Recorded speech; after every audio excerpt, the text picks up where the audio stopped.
আজকে চোখের যে রোগটি সম্পর্কে আলোচনা করব সেটা হলো ডায়াবেটিস জনিত চোখের অসুখ। আমরা জানি যে ডায়াবেটিস শরীরের প্রত্যেকটা অঙ্গকেই আক্রান্ত করে। মাথার চুল থেকে শুরু করে পায়ের নখ পর্যন্ত প্রত্যেকটা অঙ্গকে ডায়াবেটিস আক্রান্ত করে। এর মধ্যে অন্যতম হলো চোখ। যাদের ডায়াবেটিস, যারা দীর্ঘদিন থেকে ডায়াবেটিস, জীবনের কোনো না কোনো পর্যায়ে চোখকে ডায়াবেটিস ইফেক্ট করবে বা চোখের ডায়াবেটিস হবে। চোখের ডায়াবেটিস সাধারণত কয়েকটি রোগকে আক্রান্ত করে। একটা হলো চোখের ছানি রোগ হয় ডায়াবেটিস, যাদের লম্বা সময় ডায়াবেটিস এবং অনিয়ন্ত্রিত ডায়াবেটিস, তাদের চোখে ছানি পড়ে থাকে। দ্বিতীয় নাম্বার হলো ডায়াবেটিসের কারণে চোখের ডায়াবেটিক রেটিনোপ্যাথি, যেটাকে আমরা বলে থাকি সহজ কথায় চোখের রক্তক্ষরণ রেটিনাতে ডায়াবেটিস জনিত কারণে, সেটাকে আমরা ডায়াবেটিক রেটিনোপ্যাথি বলে থাকি। আর একটা খুব কমন হয় সেটা হলো ঘন ঘন চোখে অঞ্জলি ওঠে, যাদের বেশি ডায়াবেটিস বা ফ্যামিলিতে ডায়াবেটিস থাকে। এতে চোখের পাতার কোনায়, চোখের পাপড়িতে ছোট ছোট লাল গোটা মতো থাকে, অনেক পেইনফুল তাদের এরকম হয়ে থাকে। আবার যাদের ডায়াবেটিস থাকে তাদের ঘন ঘন চশমা পাওয়ার পরিবর্তন হয়। ডায়াবেটিস আনকন্ট্রোল থাকলে, ডায়াবেটিস ওঠানামা করলে তাদের চোখেরও পাওয়ারের কম বেশি হয় এবং ঘন ঘন চশমা পরিবর্তন করতে হয়।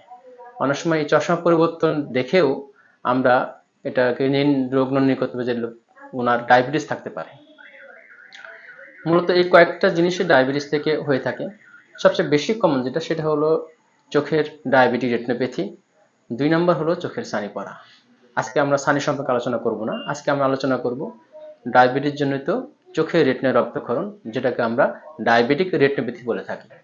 ডায়াবেটিক রেটিনোপ্যাথি হলো চোখের যখন ডায়াবেটিস আক্রান্ত হয়, শরীরে ডায়াবেটিস সাথে যখন অনিয়ন্ত্রিত ডায়াবেটিস হয় এবং দীর্ঘদিন থেকে ডায়াবেটিস আক্রান্ত হয়, যখন পেশেন্টের ডায়াবেটিস ঠিকমতো কন্ট্রোল থাকে না, তখন চোখের যে ছোট ছোট রেটিনা রক্তনালীগুলো আছে, এই রক্তনালীগুলো থেকে রক্তক্ষরণ হয়।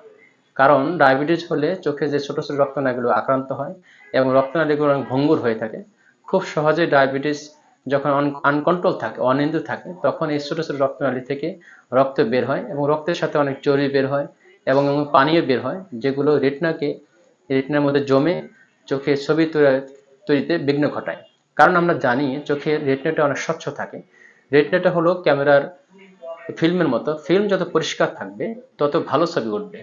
যখন ডায়াবেটিস আক্রান্ত হয়, তখন যখন রেটিনাতে আক্রান্ত হয় এবং রেটিনাতে রক্তক্ষরণ হয়, তখন এই ক্যামেরা ফিল্মটা, এই রেটিনাটা অনেক অপরিষ্কার এবং অপরিচ্ছন্ন হয় এবং রক্ত জমার কারণে চোখের ভিতরে ছবিতে ভালো তৈরি হয় না, যার কারণে মানুষ দেখতে অসুবিধা হয়। এবং এই চোখের ভিতরে অনেক সময় এই রেটিনাতে অনেক সময় এই রক্তের সাথে পানি বেরিয়ে আসে এবং চোখের ঠিক রেটিনার মাঝখানে যখন এটা পানি জমে, তখন এটাকে আমরা ডায়াবেটিক ম্যাকুলার ইডিমা বলে থাকি, চোখে পানি জমে। মূলত দুটো কারণে চোখের রেটিনায় মানুষের দৃষ্টির ক্ষতি হয়। একটা হলো চোখের রেটিনায় যদি পানি জমে, আর চোখে যদি রেটিনায় রক্তক্ষরণ হয়। অনেক সময় দেখা যায় দীর্ঘদিন অনিয়ন্ত্রিত ডায়াবেটিস এবং এই রক্তক্ষরণ দিন দিন বাড়তে থাকে। একসময় এই রক্ত জমে যায় এবং অনেক সময় মাকড়সার জাল, বিভিন্ন ধরনের পর্দা পড়ে থাকে এবং চোখের রেটিনাকে খুলে ফেলে, তখন এটাকে আমরা রেটিনা ডিটাচমেন্ট বলে থাকি। যখন এটার এই অবস্থায় দিন দিন পেশেন্টের দৃষ্টি কমে থাকে এবং সময় মতো যদি ডায়াবেটিস কন্ট্রোল ঠিকমতো না করা হয় এবং সময় মতো রেটিনা বিশেষজ্ঞের পরামর্শ নিয়ে চিকিৎসা না করা হয়, তবে মানুষ একসময় ডায়াবেটিক রেটিনোপ্যাথি থেকে অন্ধ হয়ে যেতে পারে। এই জন্য সর্বপ্রথম যেটা দরকার সেটা হলো ডায়াবেটিসকে খুব সুন্দর করে নিয়ন্ত্রণ করা, লাইফস্টাইলকে মডিফিকেশন করা, লাইফস্টাইল চেঞ্জের মাধ্যমে তার ডায়াবেটিসকে পুরোপুরি নিয়ন্ত্রণ করা।